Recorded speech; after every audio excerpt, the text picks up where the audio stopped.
If I were to wrestle now, we'd have to have a dustpan under the ring to sweep. Triple H has never been Hulk Hogan's biggest fan, and now he's finally exposing why so many wrestlers couldn't stand him, from Bret Hart to Vince McMahon. But what Triple H revealed goes beyond Hogan's racist scandals and union-busting past. The ultimate betrayal came in 1994 when Hogan, fresh out of WWE during the steroid trial chaos, blindsided Vince McMahon by signing with WCW, WWE's biggest rival. This wasn't just business, it was personal, because Vince had built Hogan into a superstar only for him to run to the competition, something Vince admitted in the Netflix documentary Mr. McMahon Broke His Heart. From a business perspective, Hogan's move was genius, but personally it was toxic, and 2 years later at Bash at the Beach 1996, he shocked the wrestling world by turning heel, revealing himself as the third man with Scott Hall and Kevin Nash to form the New World Order. The NWO changed wrestling forever, but it also exposed Hogan's true self, the manipulative, self-serving politician his peers had been dealing with for years. As Hollywood Hogan, he no longer had to play the All-American hero, and while that version of him was undeniably captivating TV, behind the scenes his behavior only got worse.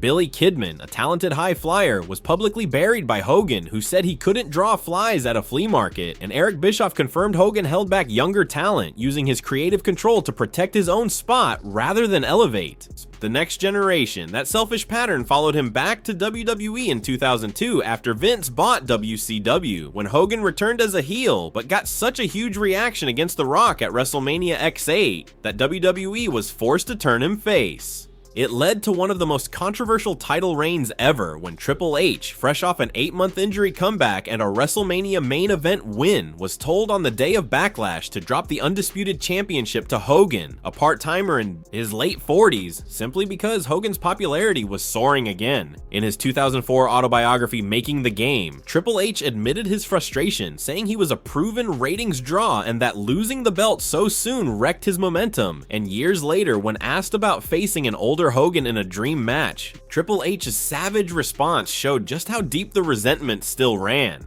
He's pretty old now. He's in his mid to late 70s, isn't he? Yeah. I'm pretty sure. If I were to wrestle now, we'd have to have a dustpan under the ring. That comment summed up the dismissive attitude many wrestlers had toward Hogan, with Triple H joking about needing a dustpan to sweep him up, showing just how little respect remained for the aging legend. Because to the wrestling world, this was classic Hogan politics, using his fame and backstage influence to keep himself in the spotlight, no matter what it meant for the company's future or the careers of others. But things got even worse when Hogan's reputation was completely destroyed in 2015 after a sex tape from 2007 leaked, revealing him repeatedly using racial slurs and making vile remarks about his daughter's dating life, openly admitting he was racist to a point, which wasn't a slip-up or a single mistake, but clear evidence of a deep pattern of racist thinking. WWE reacted immediately by firing him, erasing him from programming, and even removing him from the Hall of Fame. And the same man who built his career on messages of positivity and equality was exposed as someone who didn't believe his own words. The backlash inside the wrestling community was brutal, with CM Punk, already critical of Hogan's ego and politics, becoming even more outspoken, while MVP outright called him a racist based on what he said on camera. For wrestlers of color, the scandal cut deeper because they had been forced to work with Hogan, shake his hand, and take advice, all while knowing how he really felt about them. Scott Steiner, who had clashed with Hogan in WCW, didn't hold back either, calling him a piece of garbage and accusing him of burying talent with political power while privately holding racist views. The most damaging part was how this forced everyone to reassess Hogan's entire career, because suddenly his refusal to put over black wrestlers, his relentless politicking, and his selective mentoring didn't look like coincidence anymore. They looked intentional in a much darker way.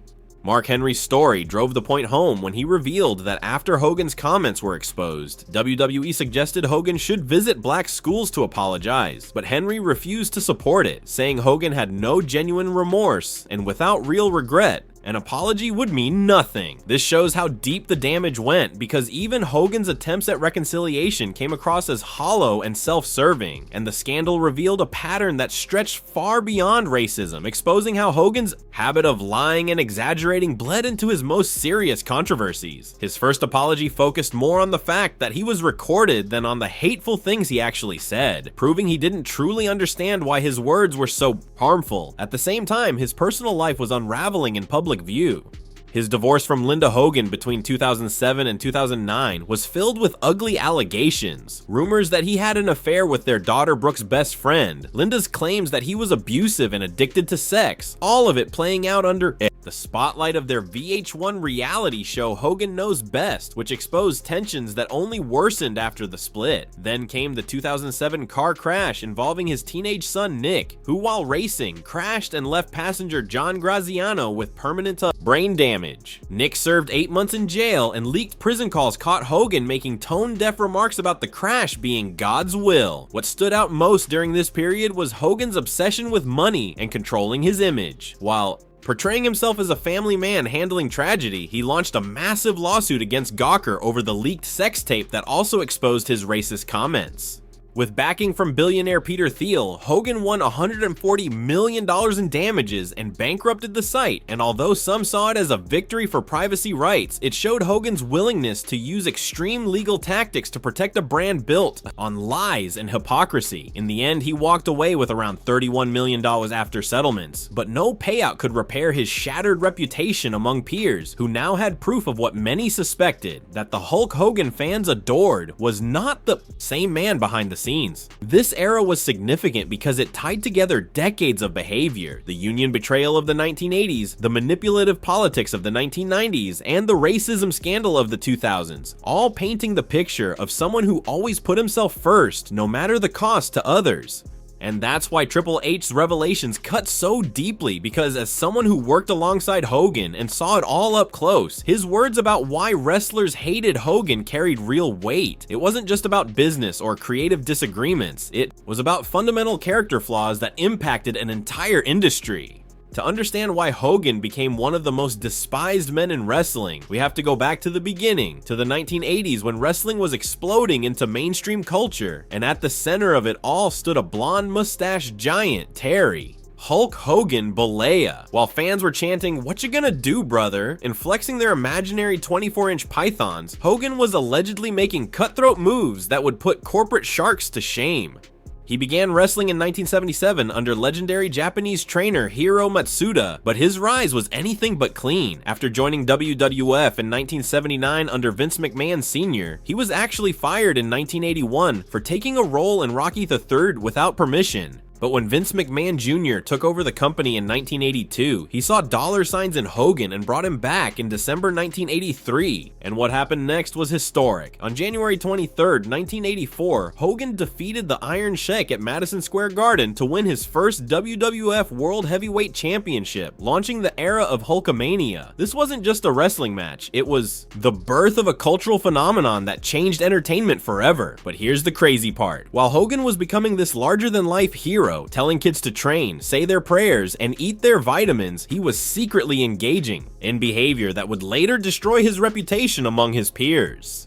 The first major red flag came in 1986, right before WrestleMania 2, when Jesse "The Body" Ventura tried to do something groundbreaking by organizing wrestlers into a union, not as some wild idea, but as a push for basic workers' rights like health benefits, fair pay, and protection from injuries, since wrestlers were labeled independent contractors with no insurance, despite putting their bodies on the line every night. But this is where Hogan allegedly showed his true colors, because instead of standing with his fellow wrestlers, he reportedly went straight to Vince McMahon and told him about the union plans, which led to threats of firings and killed the movement before it even began. Ventura later revealed that Hogan was the one who ratted him out, and because of it, Ventura was fired and lost his job, and he has since called Hogan a backstabber and a narcissist in multiple interviews. And honestly, who could blame him? It got even worse in 1991 when Vince McMahon himself testified in court that Hogan had informed him about the union plans, while Ventura eventually won over $81,000 in royalties, proving this wasn't just gossip but a confirmed betrayal. The ripple effects of that moment are still felt today, as wrestling still doesn't have a union, and wrestlers continue to suffer career-ending injuries without proper protection, with every unprotected wrestler's struggle tracing back to the time Hogan allegedly put himself over the entire locker room. Meanwhile, Hogan's golden era from 1984 to 1993 made him untouchable, as he held the WWF Championship for a record 1,474 days, headlined 8 of the first 9 WrestleManias, and packed arenas across the world with his 1988 match against Andre. The Giant on NBC's The Main Event, drawing 33 million viewers, still the biggest US TV audience for wrestling in history. But behind all that glory, the whispers were growing louder as wrestlers spoke about Hogan's backstage politics, his creative control clauses, and his refusal to lose to others. And this is where the word politicking truly became a staple in wrestling, because Hogan was seen as the master of it. Take Bret Hart, for example, a wrestling icon and one of the most respected technical wrestlers in the world, who didn't hold back when it came to Hogan, accusing him of using his influence to avoid dropping the WWF Championship to him in 1993. Even though there were supposed plans for Hart to finally get a proper run with the title. Like Hulk Hogan? No, I don't. I think he's a phony piece of shit. That's Bret Hart with no filter and complete honesty, calling Hogan a 1 out of 3 wrestler who didn't even know a headlock from a headlamp and accusing him of abusing his power. And when a legend of Hart's stature speaks like that, you know the tension is real, but things between them went even deeper, because at WrestleMania 9 in 1993, there were plans for a proper finish that would have highlighted Hart. Yet Hogan allegedly persuaded McMahon to change the ending, swooping in to defeat Yokozuna in an impromptu match that stole Hart's moment, something Hart later called a black eye on the event and a betrayal he never forgave.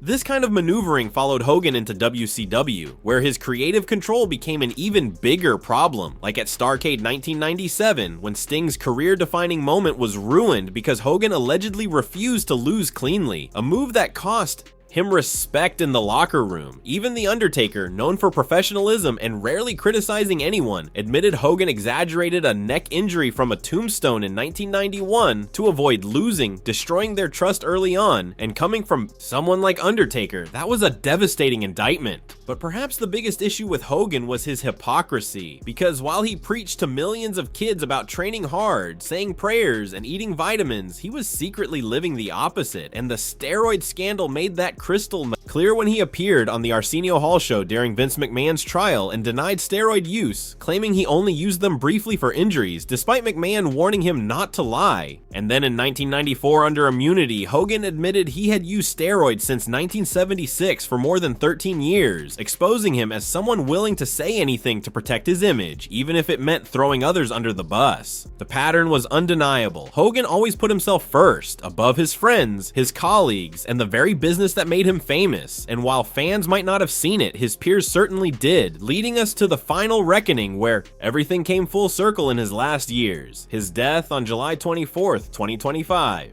And Triple H's tribute that revealed the complicated reality of wrestling's most controversial figure. But before that conclusion, it's important to see just how deep Hogan's flaws ran, because in the 2020s he became increasingly outspoken in his support for Donald Trump, and that alignment brought some of the most divisive and controversial moments of his later life. Hogan endorsed Donald Trump, spoke at the 2024 Republican National Convention, and even appeared at rallies where he joked about body slamming Kamala Harris, making comments many considered racist and misogynistic. And this political alignment wasn't just about personal beliefs, but highlighted the same troubling behavior wrestlers had been dealing with for decades, which is why when Hogan appeared at WWE events in 2025, he was booed by crowds who had finally seen through the carefully crafted lie of his public persona.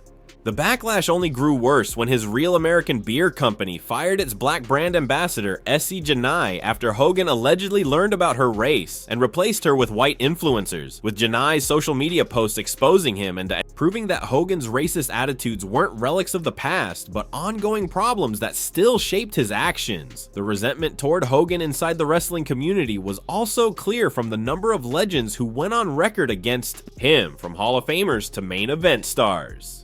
Bruno Sammartino, one of the most respected champions in wrestling history, blasted Hogan's in-ring ability, saying he was never impressed and that Hogan's reputation as a great draw was overblown. Shawn Michaels had his own ugly clash with Hogan during their 2005 SummerSlam feud when Hogan refused to lose cleanly, leading Michaels to oversell every move in protest and later reveal that Hogan manipulated the storyline to favor himself by switching it from good guy versus good guy to classic heel versus hero booking. Others echoed these frustrations, like AJ Styles in TNA, who said Hogan never promoted the company because he was embarrassed to be associated with it, while in New Japan Pro Wrestling, Hogan was accused of cultural insensitivity and refusing to adapt to local wrestling styles. Older wrestlers like Bruno Sammartino and Bob Backlund criticized him for turning wrestling from an athletic competition into pure spectacle, and for being a poor role model because of his steroid use, while Attitude Era stars like Chris Benoit described him as extremely political based on their WCW experiences, and modern wrestlers like MJF outright called him a liar and a racist, showing how younger generations, free from nostalgia, only saw the real Hogan exposed by years of controversy.